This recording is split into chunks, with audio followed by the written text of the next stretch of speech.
महाराष्ट्रात असलेल्या राजकीय रणधुमाळीमध्ये विधानसभेच्या प्रचाराच्या निमित्ताने आदरणीय बाळासाहेबांनी मला उमेदवारी देऊन जी रावेर विधानसभेची जबाबदारी दिली आहे त्याच्या प्रचाराच्या निमित्ताने आज इथे आपल्यात उपस्थित असलेले महाराष्ट्रातल्या वंचित बहुजन युवकांचा बुलंद आवाज आदरणीय सुजातभाई आंबेडकर आणि आत्ताच ज्यांना आपण ऐकलं अशी आमची मुलूक मैदानी आणि खऱ्या अर्थाने इथल्या मुस्लिम समुदायाचा आवाज असलेले आणि इथल्या वंचित बहुजनांचा आवाज असलेले आमचे तय्यब भाई आणि मगाशी ज्यांनी अगदी अर्धा तास सगळ्यांच्या कानपिचक्या केल्या आणि मगाशी मला एक दाखवलं की ताई आग लगा दी रावेर विधानसभे में अशा आमच्या आदरणीय दिशा पिंकी शेख त्यासोबतच या विचार मंचावर उपस्थित सर्व सन्माननीय आमचे आदरणीय विराज भाऊ तडवी असतील त्यासोबतच आदरणीय बाळाभाऊ असतील आमचे मुश्ताक भाई असतील रफीबाई असतील आणि जसे मुंबईवरून इतक्या लांबून गेल्या 2 दिवसापासून माझ्यासोबत प्रचारासाठी आले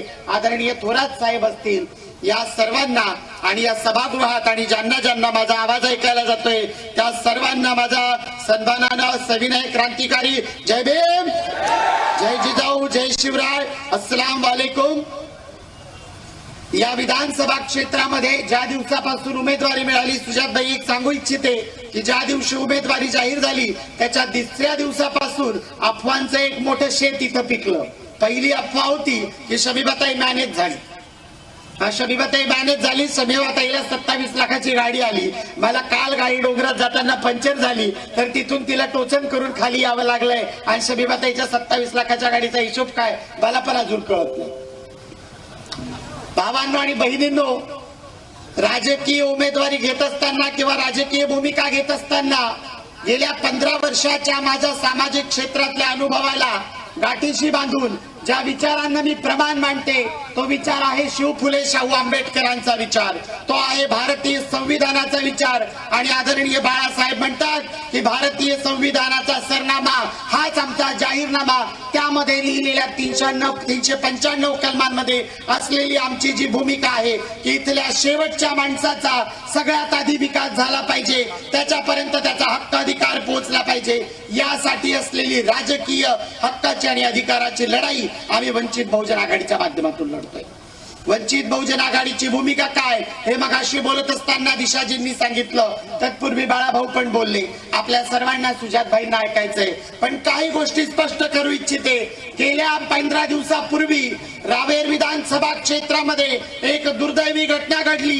ही घटना पहिली नव्हती यापूर्वी देखील अट्रावल मध्ये अशी घटना घडली होती चिनावल मध्ये अशी घटना घडली होती अशी अनेक गाव आमच्या तालुक्यांमध्ये आहेत की त्या ठिकाणी अशा घटना घडल्या होत्या आणि या घटना काय तर एकतर्फी न्यायाची प्रक्रिया राबवत पोलीस इथल्या राजकीय दबावाला बळी पडतात आणि आमच्या बौद्ध तरुणांवर खोटे गुन्हे दाखल करतात 1 2 3 नाही तर अट्रावल मध्ये तर 350 नावं होती बामनोद मध्ये 62 नावं होती आणि आम्ही ज्यावेळी सामाजिक भूमिका घेऊन लढतो त्यावेळी आम्ही त्या प्रश्नाला फक्त सामाजिक भूमिका म्हणून लढतो समाजाच्या भावनिकतेचं किंवा समाजाच्या हक्क अधिकाराचं राजकारण आम्ही करत नाही।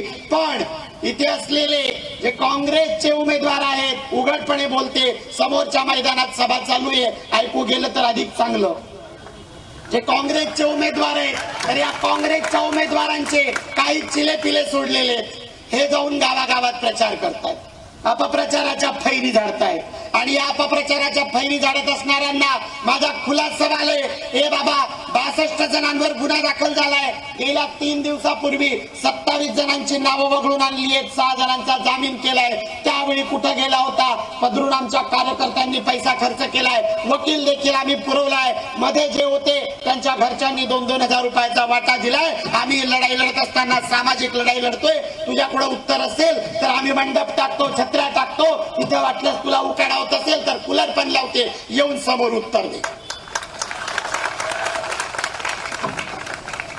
दुसरी एक गोष्ट यांच्याकडे जे स्वतःला सेक्युलर म्हणवतात धर्मनिरपेक्ष म्हणवतात संवेदनशील म्हणवतात असे भारतीय जनता पार्टीवाले असतील त्यामध्ये काँग्रेसवाले असतील आमच्याकडे परिवर्तन तिसरी आघाडी म्हणून एक आहे अशांच्या या सगळ्यांना माझा एक सवाल आहे की गेल्या काही काळामध्ये यांची ती चिलीपिली जाऊन वाड्यावाड्यांमध्ये काय प्रचार करतायत आता काय तुम्ही जड्याला निवडून देणार ए राजा, तुला चॅलेंज आहे, हा हिजडा काय करू शकतो हे तुला मैदानात दाखवते. महाराष्ट्रात 2,22,253 महाराष्ट्रात गेल्या 2 वर्षापूर्वी 2,22,253 गायरान धारकांना नोटीस आल्या होत्या. पुलावर खाली बसवले त्या हिजड्यांनी. ज्यावेळी आंदोलन झाली त्यावेळी उपविभागीय अधिकाऱ्यापासून तर पोलीस प्रशासनाला 4 दिवस वेटीस धरून आम्ही खात नाही, तुला पण पिऊ देत नाही म्हणून वेटीस धरलं या हिजड्यांनी. तुझ्यात जोर आहे का हे समज.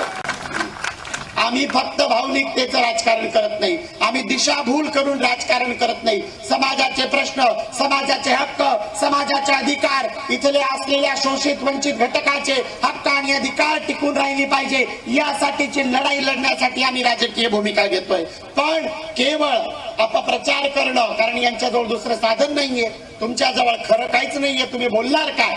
त्याच्यामुळं खोटं पसरवण्याचं काम जर करत असाल तर त्या खोट्या नाट्याचं उत्तर देण्यासाठी मी तर तयारच आहे. पण समोर गेल्या 5 दिवसापासून खांद्याला खांदा लावून भिडणारे आमचे हे सगळे सच्चे समाज सैनिक आणि संविधानाचा आदर करणारे तयार आहेत. तुझ्याकडे जर भूमिका असेल तर ये आणि बोलून दाखव.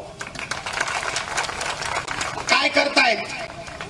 तुम्हाला उमेदवारी मिळाली, तुम्हाला उमेदवारी मिळाल्यानंतर तुमच्याकडे मनी मसल्स पॉवर आहे. तुम्ही गाड्यांचे ताफे काढले, तुमच्या संस्थांमधले सगळे पगारी चाकरमानी जे सकाळ संध्याकाळ येऊन हाजी सलाम करून जातात, अशांना तुम्ही वाड्या वस्त्यांमध्ये पाठवतायत. आणि हे काय करतायत. अरे ज्या समाजासाठी, ज्या समाजाच्या भूमिकांसाठी आणि न्यायासाठी आम्ही रस्त्यावरची लढाई लढतोय, 18 mm च्या पावसामध्ये 14 किलोमीटर पायी चालत जातोय, अंगावर पाऊस झेलतोय, त्याच समाजाची बदनामी करण्याचं काम. अहो काँग्रेसचे उमेदवार महोदय, तुमचा जेवढं वय आहे ना तेवढी वर्ष झाले मी पावसात आणि रस्त्यावर लढते.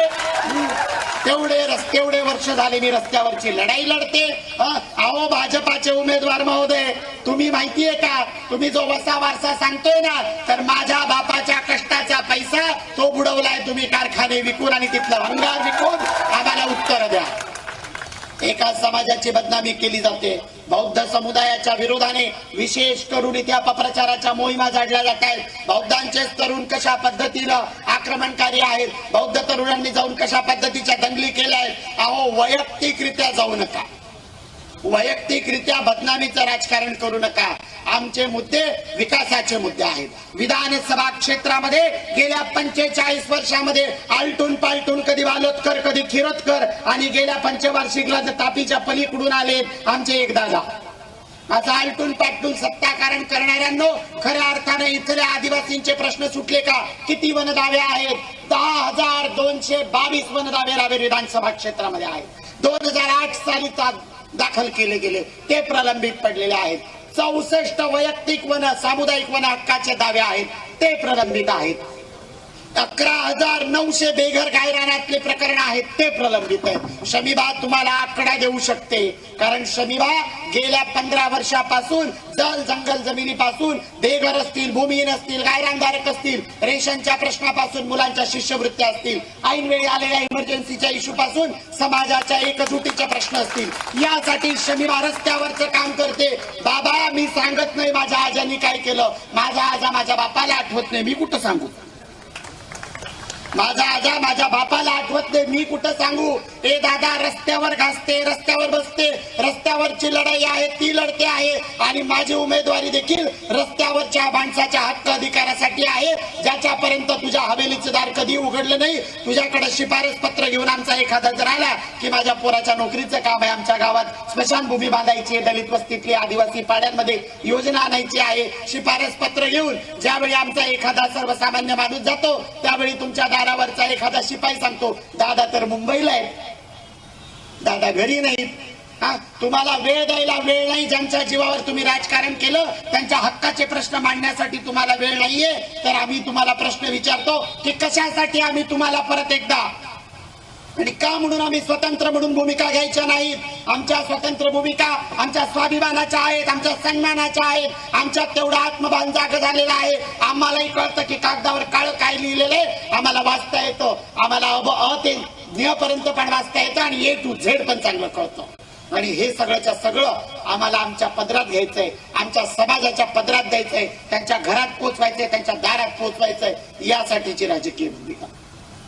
1, 2, 3 नव्हे, या चोरबड पासून तर त्या वडरी परसाळ्यापर्यंत, निमड्याच्या मांजेल फाट्यापासून तर अकलूज पर्यंत अशा टेरीमध्ये पसरलेल्या 119 गावांमध्ये असलेला 2.25 लाख केळी मजूर हा येतो साळी माळी तेली कोळी कुंभार सांभार बातंग भील तडवी पावरा भिलाला बारेला, हा येतो पिंजारी, हा येतो खाटील, अशा सर्व समावेशक घटकातून असलेला माझा 2.25 लाख केळी मजूर इथे उपेक्षित राहिलाय. कधी वाटलं नाही का की त्याला माथाडी कामगार म्हणून मान्यता मिळावी, त्याला विमा मिळावा, कामाच्या ठिकाणी जर कुठली दुर्घटना झाली तर त्या ठिकाणी त्याला सुविधा मिळावी, त्याच्या पोरांना शिष्यवृत्ती मिळावी, त्याला कामगार वसाहतीतून चांगलं घर मिळावं. आमच्या असलेल्या माया बहिणींना पाठीच्या मणक्यापासून तर मानेच्या शिरापर्यंत दुर्धर आजाराने ग्रसित व्हावं लागतं. त्यांच्या हक्क अधिकारासाठी कधी भूमिका घ्यावीशी वाटली नाही. मी शब्द देते या विचार मंचावरून, या प्रचार सभेतून, की केळी कामगार मंडळ स्थापन करून ज्या ज्या योजना माथाडी कामगारांसाठी आहेत माझ्या 2.25 लाख माया बहिणींना आणि भावांना मिळवून देणार.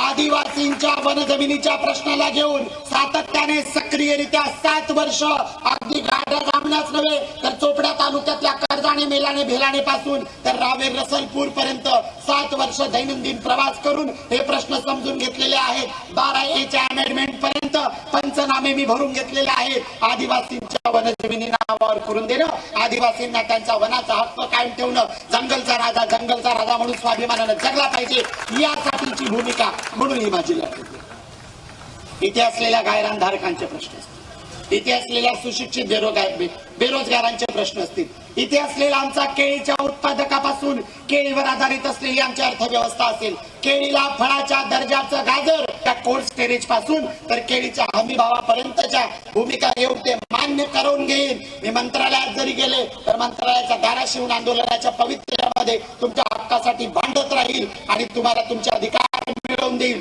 केळीच्या शेतकऱ्याला सदन केला, सुखी केला तर केळीवर आधारित असलेली इथली अर्थव्यवस्था योग्य होईल आणि आमच्या विधानसभेचा खऱ्या अर्थाने विकास होईल. MIDC उभी राहू शकते. हे केळी आधारित उद्योग प्रक्रियेपासून तर छोट्या छोट्या उद्योगांना चालना देऊन माझ्या रावेर यावल विधानसभे क्षेत्रातल्या 119 गावातल्या 1, 2, 3 नव्हे तर तब्बल 78,000 त्याच्यासाठी MIDC बांधण्याचा संकल्प आणि माझ्या विधानसभेमध्ये अर्थव्यवस्थेपासून रोजगारापर्यंतची साधन उपलब्ध करणं, यासाठीची माझी उमेदवारी आहे. आव्हान आहे आमचं ते विकासाच्या मुद्द्यावर राजकारण करून दाखवा. बॅनरवर छापतायत माझं विजन, ए बाबा 2 टर्म होती, इकडं 2 टर्म तिकडं 2 टर्म, त्यावेळी कुठे गेला होता विकास? विकास असा मागच्या दाराने तुमच्या घरात आला. गेल्या विधानसभेला 200 कोटीचा बजेट होता बरं एकाचा, एकाने मतदान विभागाला आकडेवारी द्यायला लागते. 200 कोटी रुपये होतं इन्कम. या विधानसभेला ते 2200 कोटी आलं एका उमेदवाराचं. आओ पंचवार्षिक योजनेत 2200 कोटी कसे होतात 200चे?